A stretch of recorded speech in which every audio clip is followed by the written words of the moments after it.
My name is Emma Rivera, and I am 31 years old. For as long as I can remember, my wealthy parents have treated me like their personal servant, while my younger brother Daniel lived like he was royalty. Every holiday, every family gathering, it was always the same.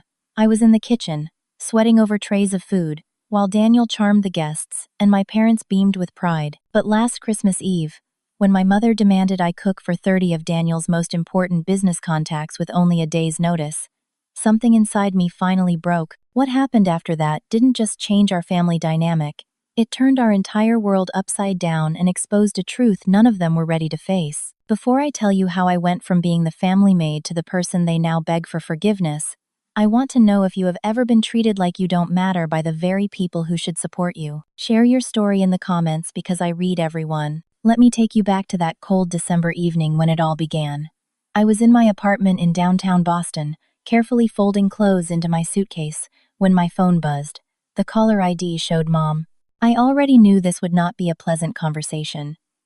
In our family home, the Rivera mansion just outside Boston, the Christmas lights twinkled across the windows. I knew because every year since I was a teenager, I had been the one to hang them. Emma, cancel whatever plans you have for tomorrow, my mother said without even a hello.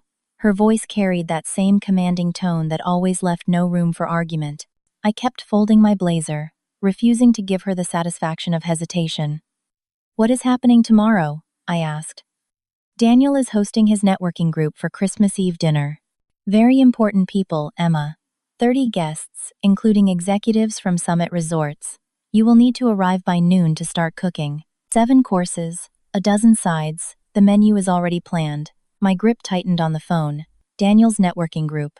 Of course, my younger brother, who worked in public relations, never missed a chance to remind everyone how connected he was. Mom, I have plans, I said firmly. She ignored me. This is important for Daniel's future and for this family. You should be grateful to help. It is not like you have anything else going on. Her words landed like they always did, sharp and dismissive.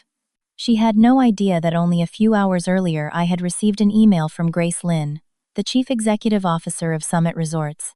If only she knew what that meant. Use the good china, my mother continued. These are people who matter. People who matter. Unlike me, apparently. She hung up before I could say a word. I glanced down at the plane ticket resting on my desk. Departure time, 8 in the evening, destination Miami. My hand did not even tremble. After years of being treated like I was invisible, I had finally learned to tell the difference between their emergencies and my priorities.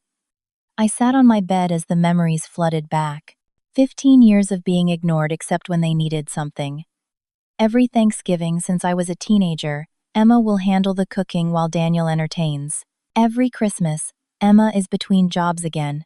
At least she is useful in the kitchen. Every gathering, my brother was introduced as our successful son in public relations while I was reduced to Emma is here too. She is helping out. The last party had been unbearable. Daniel's engagement celebration, 200 guests at the country club. I had spent 14 hours preparing appetizers while Daniel glowed in a suit my parents had bought for him. When one of the guests asked what I did, my mother had actually laughed and said, Emma doesn't have Daniel's social skills, but she cooks well. I stood up from the bed and pulled out a second suitcase. Inside was a leather folder that held the contract that would change everything. Embossed in gold letters at the top was the name of my company, Aurora Luxe.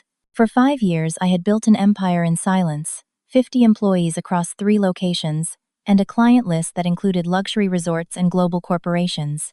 And tomorrow, while my family thought I would be chained to their stove, I had a meeting that would secure a contract worth $3 million. My phone buzzed again. Daniel had sent a text. Mom says you are cooking tomorrow. Do not screw it up. Important people will be there. I looked at the plane ticket again. Not this time. For once, they would have to figure it out themselves. I had a plane to catch. The signs had always been there, but I had ignored them for too long. The first sign was how they introduced me. Last month at a country club dinner, my father had told a golf buddy, Daniel is our success story, Emma is between opportunities. Between opportunities, I had just signed a contract that morning, worth $500,000. But to them, I was always the disappointment. They never asked about my work, never wondered how I afforded my apartment or my car. The assumption was so ingrained that once, When I mentioned traveling for business, my mother laughed and said, "What business? Are you calling your little cooking hobby a business?" The second sign was even clearer. One summer I returned home to find that my bedroom had been converted into storage for Daniel's overflowing wardrobe. My trophies and books had been boxed up and shoved into the basement. Daniel had been given the entire third floor, renovated at my parents' expense. The message could not have been clearer. One child was an investment, the other was expendable. As I zipped my suitcase, I remembered the holiday party at my company the week before. My employees had surprised me with a celebration for landing the Summit Resorts account. 50 people who saw my worth, who respected me as their leader. That was my real family. My phone lit up again with a text from Mom. "Do not forget the truffle oil. These people have sophisticated palates." I laughed bitterly. These people. As if I had not already catered events for celebrities and politicians. The truth was simple. My family never even tried to know me. Not once in 5 years had they asked, "Emma, what exactly do you do for work?" They preferred the story they had created. Poor Emma, between jobs, living in a tiny apartment. In reality, I owned a penthouse condo, employed 3 executive chefs, and had just been featured in a magazine as the quiet revolutionary of luxury catering. But none of those moments were shared with my family. The one time I mentioned landing a major client, my mother had immediately pivoted the conversation to Daniel's latest campaign. "At least you are useful in the kitchen," she had said, patting my hand as if I were a child. I opened my laptop and checked the Aurora Luxe dashboard. Tomorrow's revenue alone would surpass what Daniel made in half a year, yet they would never know. My assistant had texted earlier that day. "Forbes wants to feature you in their 40 Under 40 issue. They are especially interested in your story of building the company without family support." I smiled. Without family support. If only they knew the full truth. If you have ever felt invisible in your own family, or been treated like your achievements do not matter, then you will understand why I did what I did next. Share your story in the comments because knowing I am not alone makes all the difference. I glanced at my calendar, reminder, and the reality hit me. If I gave in one more time, if I played the servant tomorrow, I would lose everything I had worked for. The Summit Resorts contract was not just another deal. It was the deal. $3 million in exclusive catering rights and a partnership that would put Aurora Luxe on the national map. And the woman deciding it all, Grace Lynn, would be at my parents' house that night expecting to be served by their so-called unemployed daughter. I looked at the ticket, then at my contract, then at the menu my mother had sent me with instructions. The choice had never been clearer. I had finally reached my breaking point. When I think back on the years leading up to that night, it feels like watching an old movie where the ending is already written and you just keep hoping something will change. I grew up in that Boston mansion, surrounded by chandeliers and expensive furniture, yet I felt like I was living in a shadow. Every tradition, every holiday, carried the same script. Daniel was the star. I was the help. As a teenager, I tried to resist it. I applied for internships, wrote essays, and even dreamed of going to Cornell to study hospitality management. I remember showing my acceptance letter to my parents, my heart pounding with excitement. My mother glanced at it, nodded once, and said, "That is ambitious, Emma. But Daniel's campaign needs us here. He is the one with the future." They dismissed my dream as if it were a child's fantasy. I ended up working part-time jobs, waitressing, and saving every penny. When I was 17, my parents threw a Christmas gala. I had baked pies, roasted turkeys, and set up platters of canapés, while Daniel practiced speeches in front of the mirror. At the party, my parents introduced him proudly as their promising young son. When they introduced me, it was, "Emma is here too. She is helping out." The humiliation burned so deep I promised myself I would never let them define me again. Still, year after year, I caved to their demands. Every Thanksgiving, it was Emma will cook. Every New Year's Eve, Emma will set the table. When Daniel graduated college, the celebration looked like a royal coronation. 200 guests, live music, champagne, flowing endlessly.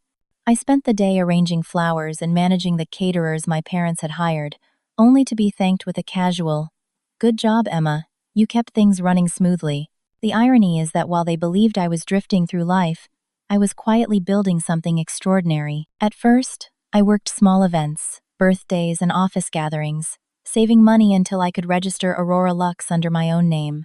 I deliberately avoided using Rivera anywhere in the brand. I wanted no ties, no suspicion, no chance for them to claim credit. By the time I was 26, I had my first small team. By 28, I had opened a second location. By 30, Aurora Luxe was catering galas for mayors and conferences for multinational companies. All of this, and my family still thought I was scraping by. They never asked how I paid rent, never asked how I traveled so often, never asked why I had assistants or why I had an office downtown. They filled in the blanks with their own story. Emma cannot keep a job. Emma lives off savings from grandma. Emma will always be the one in the kitchen. And because I never corrected them, their story hardened into fact. The breaking point for me was not only the dismissals, but the little ways they erased me. One summer I visited and discovered my bedroom stripped bare. My posters, my trophies, my books all packed into boxes in the basement. Daniel had turned the space into his personal office. My mother said casually, "Daniel needs room to grow, Emma. You understand." As if my entire existence was negotiable. But there were moments of victory too, moments that fueled me in secret. I still remember the first time Aurora Luxe was featured in a hospitality magazine. The article called me a quiet revolutionary in luxury catering. I kept the magazine in my drawer, never mentioning it to my parents. Then came the night my employees surprised me with champagne and cake after we secured a major contract. 50 people gathered around, cheering my name, telling me how proud they were to work for me. It was everything my family had never given me. My parents never saw the late nights, the 14-hour days, the endless negotiations. They never saw the bank account I built, the staff I led, or the contracts I signed. They only saw the story they wanted to believe, and in a strange way, their blindness gave me freedom. Without their approval to chase, I built everything for myself. Still, there were times I longed for recognition. Once, during a family dinner, I mentioned landing a big client. My mother waved it away instantly, turning to brag about Daniel's latest campaign for a new brand of soda. "That is nice, Emma, but Daniel's work is really taking off." Her words stung more than I wanted to admit. By the time I was 31, I had built a company with 3 offices, 50 employees, and a waiting list of high-profile clients. My staff called me boss with genuine respect, yet my parents still introduced me as between jobs. Looking back, I realize I let it happen because correcting them would have started a war I wasn't ready to fight. But that Christmas Eve changed everything. The years of invisibility, the quiet humiliation, the erasure of my identity, it all led to that moment. And when my mother called to demand I cancel my plans and cook for Daniel's guests, it was like every cut, every dismissal, every insult finally reached the surface. I looked at my ticket to Miami. I looked at the contract folder embossed with Aurora Luxe in gold. I looked at the email from Grace Lynn, confirming our meeting. And I thought, no more. I had sacrificed enough dreams to feed my family's pride. Not this time. For once, I was choosing myself. The morning of December 24th began with a heaviness I had carried for years but now felt ready to shed. I woke in my Boston apartment, sunlight catching the glass buildings outside, and I knew this day would either define me or break me. My phone was already buzzing with texts from my mother and Daniel. They were reminders of the menu, the importance of the guests, and the same patronizing instructions I had heard my entire life. Do not embarrass us. Use the silver with the monogram. Make sure everything looks perfect. I set the phone down and walked to the window, watching the snow gather on the sidewalks below. A car horn blared. People hurried with shopping bags, the city alive with Christmas energy. But inside my chest, I carried only calm determination. My flight to Miami left at 8 that evening.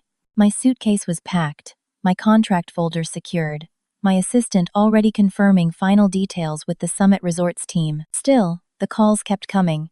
At noon, my mother rang again, her tone sharper than usual. "Emma, where are you? Guests will be here in hours. You cannot be late." I took a breath. "Mom, I am not coming." Silence. Then the edge of fury. "What do you mean? You are not coming?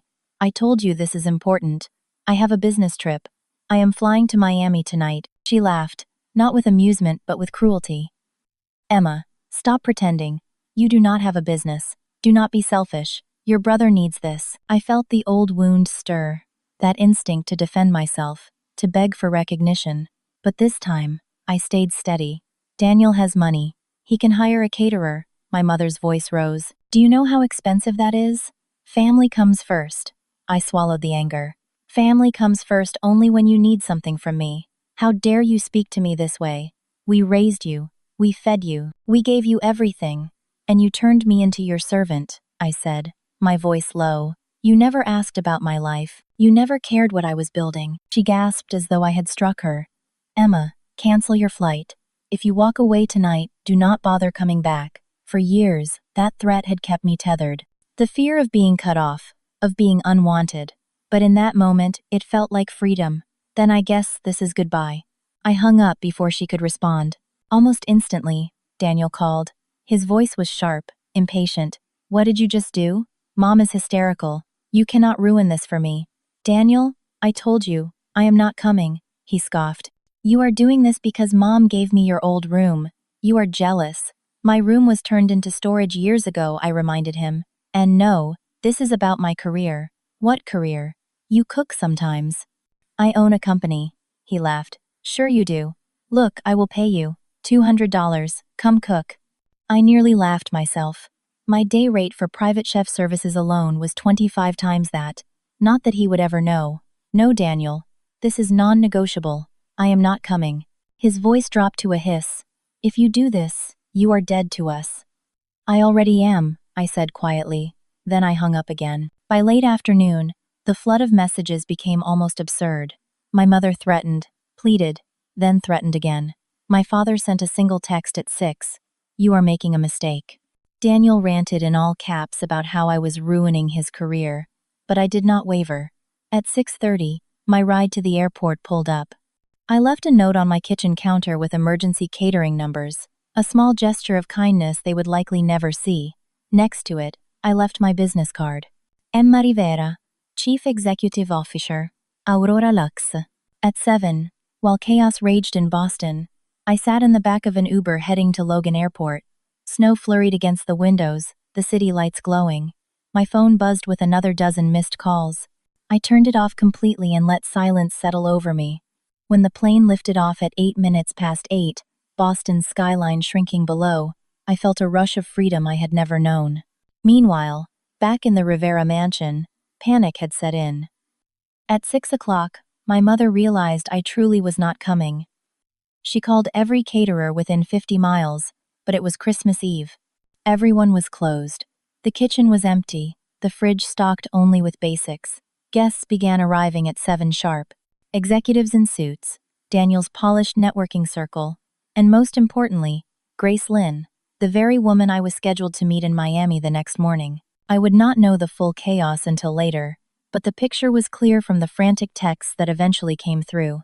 At 7:15, Daniel messaged, Mom is losing it, no food, guests are here.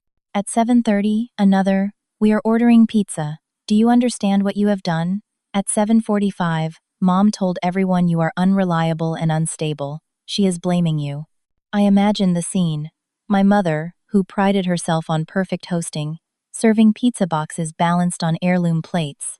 Daniel, sweating as he tried to keep executives entertained, while sliding greasy slices onto monogrammed napkins. And Grace Lynn, sitting there, watching it all unfold. By the time the plane landed in Miami after midnight, I had over 50 missed calls. I ignored them all. Instead, I opened my laptop and reviewed the contract once more. Clause 15 required my presence at all strategic sessions. Grace had been clear. She only worked with founders who were hands-on. I smiled at the irony. While my parents told their guests I was a disappointment, the same woman they were trying to impress would soon see me for who I truly was. I checked into the resort suite reserved for me. Floor-to-ceiling windows overlooked the ocean, and a bottle of champagne waited on ice with a handwritten note. Welcome, Miss Rivera. Looking forward to our partnership. Grace Lynn. My phone vibrated again. Messages from my assistant, confirming our meeting at 9 the next morning. Another from Forbes, sending a draft of their feature article with the headline, From Invisible to Invaluable, How Emma Rivera Built an Events Empire Without Family Money. I read it twice, my chest swelling with pride. Tomorrow the world would know the truth, and in Boston, my family would finally face the consequences of their blindness. The next evening, I arrived at the resort's private dining room, dressed in my best suit and holding my portfolio. The air smelled faintly of ocean breeze mixed with polished wood and candlelight. I was nervous, of course, but more than that, I was ready. This was the moment I had worked toward for years. My meeting with Grace Lynn and the Summit Resorts Board could secure the biggest contract of my career. Grace walked in a few minutes after 7. She was elegant but visibly tired, and as she greeted the room, she shook her head with a small laugh. I must apologize for being late. I just came from the most bizarre holiday dinner in Boston. My heart skipped a beat, but my face remained calm. Oh? I asked lightly. What happened? You would not believe it, she said, sliding into her chair. I was invited to what was supposed to be a polished, elegant gathering at a mansion outside the city. The hostess bragged endlessly about her daughter preparing an elaborate dinner. But when we arrived, the kitchen was bare. No food, no plan, nothing. In the end, they ordered delivery pizza. I nearly choked on my water. Pizza? For executives and business leaders? Exactly. Grace's tone held equal parts amusement and disdain. And while serving greasy slices on fine china, the hostess kept muttering about her older daughter. She called her unreliable, unstable, a disappointment. Grace glanced at me. Odd coincidence. Her name was Emma, too. I tilted my head slightly, my pulse steady. That must have been uncomfortable, I said. Unprofessional is the word, Grace replied. She pulled out her phone, showing a picture someone had snapped. There was my mother, her face flushed, pizza boxes stacked high on our mahogany table. Daniel hovered in the background, attempting small talk as Grace herself sat stiffly, arms crossed. The scene was both mortifying and absurd. I smiled politely. That does sound like quite the evening. Grace sighed. It was. But enough about that. Let us discuss your company. I am very impressed by Aurora Luxe. We have been following your growth for 2 years now. The conversation shifted smoothly to contracts, logistics, and potential expansions. My presentation was flawless, every slide and every answer rehearsed to perfection, but fate was not finished with me. Midway through the meeting, Grace's assistant hurried in with a tablet. Miss Lynn, you should see this. Grace frowned, then her eyes widened as she stared at the screen. She looked up at me, then back at the image, then at me again. Emma, is this you? She turned the tablet toward me. On the screen was a photo going viral on LinkedIn. It showed the Rivera family's Thanksgiving portrait, Daniel front and center, my parents glowing beside him, and me barely visible in the background, holding a tray of drinks. Yes, that is me, I admitted quietly. Grace's expression shifted from surprise to something deeper. Rivera, she said slowly. Margaret Rivera is your mother. The room fell into silence. Her team exchanged stunned looks. My legal counsel set his pen down, waiting. Grace leaned back in her chair, studying me. So the woman who spent last night insulting her so-called failure of a daughter was talking about you. I nodded. She does not know about Aurora Luxe, she never asked. Grace blinked, then let out a genuine laugh. Oh my God, she spent the entire evening ranting about how worthless her daughter was. And that daughter is you. She shook her head in disbelief. I have been trying to partner with you for years. This is priceless. Her team erupted with low murmurs. One executive scrolled on his phone and read aloud. Forbes just released their cover preview. Tomorrow's issue features Emma Rivera, 31 years old, who built Aurora Luxe from scratch into a multi-million-dollar enterprise without family money. They projected it onto the screen. There I was, my professional headshot, bold letters reading, "From invisible to invaluable," Grace's assistant confirmed. It goes live tonight at midnight. By morning, everyone will know. Grace leaned forward, smiling in awe. Your own family does not know, but the entire industry is about to. Her partner James spoke up, shaking his head. Last night I ate pizza on fine china while the hostess complained about her useless daughter. And today I sit across from that daughter, who runs one of the best event companies in the country. I stayed calm, though my chest felt like it might burst. Grace looked at me seriously. Emma, I need to call your mother. My stomach clenched. You what? I asked. She lifted her phone. Trust me. This is a call I cannot resist making. We all watched through the glass walls as she stepped outside. Her voice was firm, measured. I could see her gesturing, her eyes bright with amusement. When she returned, her smile was wide. I told Margaret Rivera I was very disappointed with last night and would be taking my business elsewhere. She begged me to reconsider, blamed her absent daughter. I told her I had just signed a $3 million contract with her daughter, Emma Rivera, the chief executive officer of Aurora Luxe. The room went silent for a beat, then laughter rippled through Grace's team. My phone, which I had kept on silent, buzzed nonstop. Dozens of missed calls from my mother. Grace extended her hand. "Miss Rivera, let us sign this contract." The pen felt heavy and light all at once as I wrote my name across the final page. Applause filled the room. Champagne was poured, glasses raised. Grace turned to me with a mischievous glint. "Let us post this, shall we?" She snapped a photo of me holding the signed contract alongside the Summit Resorts team. She typed quickly, then showed me the post. "Thrilled to announce our partnership with Aurora Luxe and their brilliant CEO, Emma Rivera. Built from scratch, proof that authentic success does not need family money." Within minutes, the post gained dozens of likes and comments. Industry leaders chimed in with congratulations. Former clients praised my company publicly. My phone rang again. This time, I answered. It was Daniel. "Is this real?" he demanded, his voice trembling.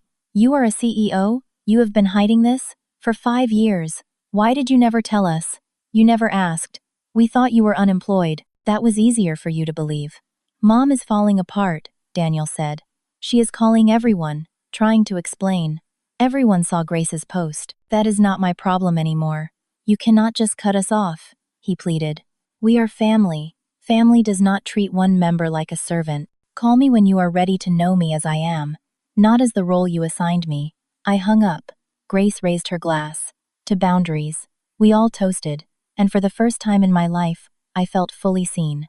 By the time I returned to my suite, my father had left a message. "Your mother fainted." What in the world is Aurora Luxe? My inbox overflowed with congratulations, media requests, and new inquiries. And in that moment, I understood. The best revenge was never revenge at all. It was success they never saw coming. Back in Boston, the fallout spread faster than my parents could contain it. By morning, every one of their friends had seen the Forbes article. My face stared out from newsstands across the city. Headlines online read, "How Emma Rivera outsmarted the industry," and "The CEO nobody saw coming." My parents had spent decades crafting the image of a perfect family led by Daniel, the golden son. Overnight, that story crumbled. Daniel called again, this time with desperation rather than anger. "Emma, listen. I lost the public relations contract with the energy company. They pulled out this morning. They said they do not want to be associated with someone who disrespected Grace Lynn." He sounded on the verge of panic. $600,000 a year gone in an instant. I stayed quiet. "Emma, please, tell Grace you overreacted. Help me fix this." I let the silence stretch before answering. "Daniel, for 15 years, I cooked and served and worked myself to exhaustion while you laughed at me. You never once defended me. Now you want me to save you?" His voice cracked. "I was wrong. We were all wrong. Please." I hung up. The calls from my mother grew increasingly frantic. At first, she tried guilt. "You are tearing this family apart." Then anger. "You are ungrateful and cruel." Then desperation. The charity board asked me to step down. They said my reputation is tarnished. Do you know what that means? Yes, I thought. It means consequences.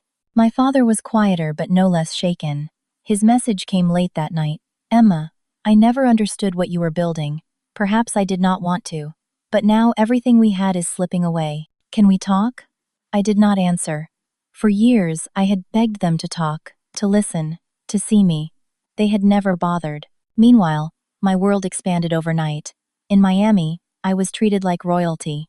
Grace invited me to a private dinner with her inner circle, where they toasted to new beginnings. My staff back home sent me videos of themselves cheering as the Forbes cover hit the stands. Aurora Luxe was flooded with inquiries, the phone ringing nonstop with new business opportunities. For once, I allowed myself to bask in it. Still, part of me wrestled with the calls from home. I replayed their words, their insults, their disbelief.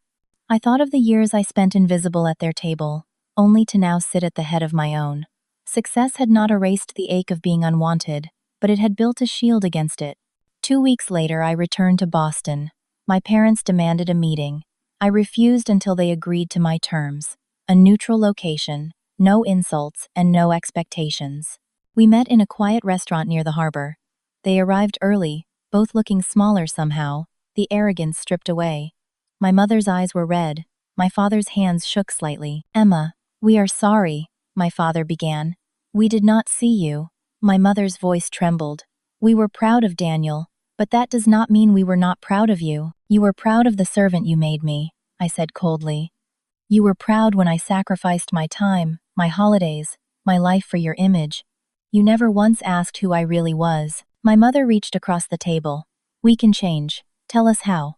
I leaned back. "Respect is non-negotiable. If I am in your life, it will be on equal terms.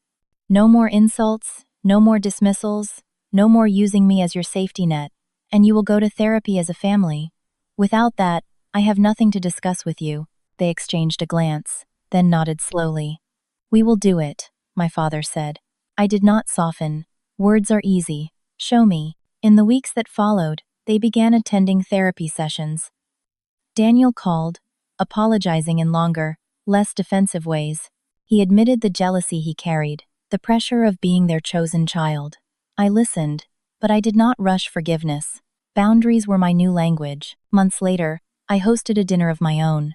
My parents and Daniel were invited, not to a mansion, but to my penthouse overlooking the Charles River. The meal was catered by my own staff, plated with precision and elegance.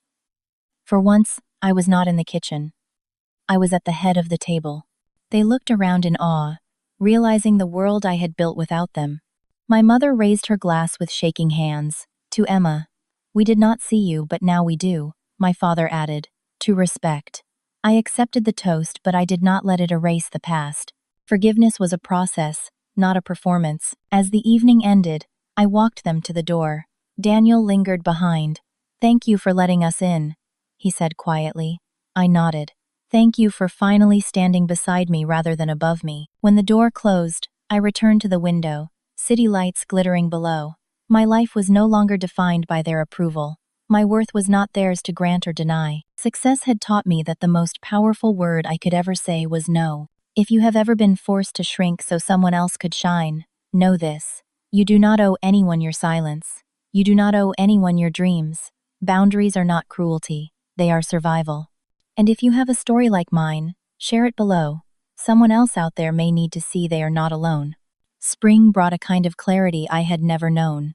Aurora Luxe was expanding into 2 new cities. Our contracts doubled, and I found myself busier than ever.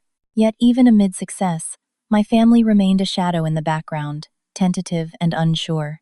They came to therapy as promised, though progress was slow. Old habits resisted change, but for once they were trying, and that mattered more than empty words. One evening in April, I hosted them again. Not in my penthouse this time, but in a restaurant I owned a share of, a quiet place with soft lighting and an intimate view of the harbor. My parents walked in looking humbled rather than proud. Daniel no longer strutted with his old bravado. He simply greeted me with a genuine smile. Dinner unfolded without tension. My father asked questions about my company, about how I built it, about the clients I worked with. He listened, really listened, and I could see in his eyes that he was beginning to grasp the magnitude of what he had ignored for so long. My mother, slower to change, still slipped now and then, but when she caught herself, she corrected gently. "I am learning, Emma," she said. "I hope you see that." I nodded. Change is not easy, but I am here as long as respect is here. By dessert, Daniel leaned forward. "I envy your courage, Emma. I was always chasing their approval, and you built your own world instead." His words surprised me. For once, I did not feel bitterness, only a strange relief. Maybe, finally, we were becoming siblings rather than rivals. Weeks later, I invited them to a summer gathering at my penthouse. The evening air carried laughter from my staff, friends, and clients who had become like family. My parents sat at the long dining table, this time as guests rather than rulers. My company's chefs served course after course, and I watched as my parents looked around, humbled by the life they once dismissed as impossible. Halfway through the evening, my mother raised her glass. "To Emma. For teaching us that success does not ask for permission, and respect is the only true foundation of family," my father added quietly. "And for reminding us that love is a verb, not a label." The words hung in the air, fragile but honest. I accepted the toast with a small smile. I was no longer the invisible daughter. I was no longer the servant in the shadows. I was the woman who had built her life with her own two hands. Later that night, standing on the balcony overlooking the river, I thought about the journey. From humiliation to triumph, from silence to a voice that finally carried. The truth was simple. Family had nearly broken me, but boundaries had rebuilt me. If you are listening and you have ever felt invisible, know this. Your worth does not vanish because others refuse to see it. You do not need their permission to rise. You only need the courage to believe your life belongs to you. Share your story in the comments. Someone out there is waiting to know they are not alone. And if this story reminded you of your own strength, stay with me, because there are more stories to tell, and we will keep walking this path together.